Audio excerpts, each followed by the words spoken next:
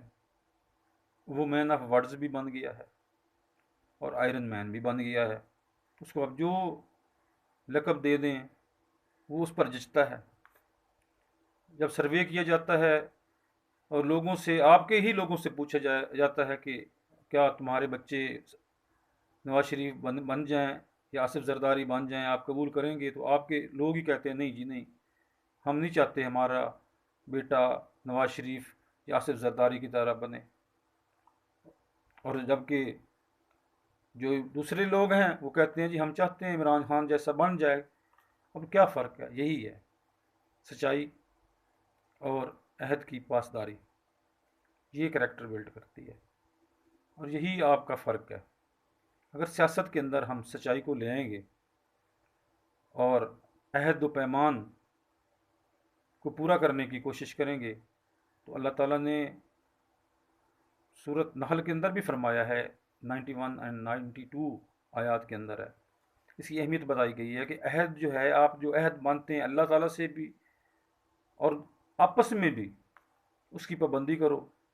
اور اس میں یہ بھی کہا گیا ہے کہ تم عہد اپنے فائدے کے لیے اور مکر و فریب کا ذریعہ بنانے کے لیے باندھتے ہو اور اللہ تعالیٰ خوب جانتا ہے. تو آپ ایک دوسرے کو دھوکہ دینے کے لیے یا اپنے فائدے کے لیے جو عہد و پیمان باندھتے ہیں اور پھر مکر جاتے ہیں تو اس کی تو باز پرس ہونی ہے. یہ کوئی معمولی بات نہیں ہے. لیکن دوسری طرف یہ بھی ہے کہ آپ کے جھوٹ اور وعدہ خلافی اور بدترین کردار نے آپ کو معاشرے کے اندر ذلیل کر دیا ہے. آپ کے لیے لوگوں کے دل میں کوئی جگہ نہیں ہے. آپ کی اپنی پارٹی کے لوگ کہتے ہیں ہاں جی یہ لٹیرے ہیں، یہ جھوٹے ہیں، یہ بد عہد ہیں، یہ مسلط ہیں. آپ کے اپنے لوگ کہتے ہیں. تو پھر اس سے کیسے نکلا جا سکتا ہے؟ ان حالات سے اسی صورت میں نکلا جا سکتا ہے اور اس ملک کی سیاست کو ایک جاندار سیاست بنانے کے لیے، فائدہ مند، نفع بخش اور قومی سیاست کو ایک ہائی مورل سیاست میں اسی وقت بدلا جا سکتا ہے اگر ہم ان اصولوں پر عمل کریں جو ہمارے نبی صلی اللہ علیہ وسلم نے دیے کہ ہم عہد کریں تو سچا عہد کریں اور عہد کریں تو اس کی پاسداری کریں، اس کی پابندی کریں، ہم جھوٹ نہ بولیں. ہم امانت جو آپ کو سپرد کی گئی ہے، یہ سیاست بھی اور یہ اقتدار بھی امانت ہے آپ کے پاس جو ہے، اگر اس کی پاسداری کریں اور امانت ہے اس کی حفاظت کریں تو آپ بھی ایک بلند مقام پا سکتے ہیں اور معاشرے میں عزت پا سکتے ہیں. آئیں مل کر عزت کا راستہ اختیار کریں اور سیاست میں سچ کو اور دیانتداری کو رواج دیں. السلام علیکم.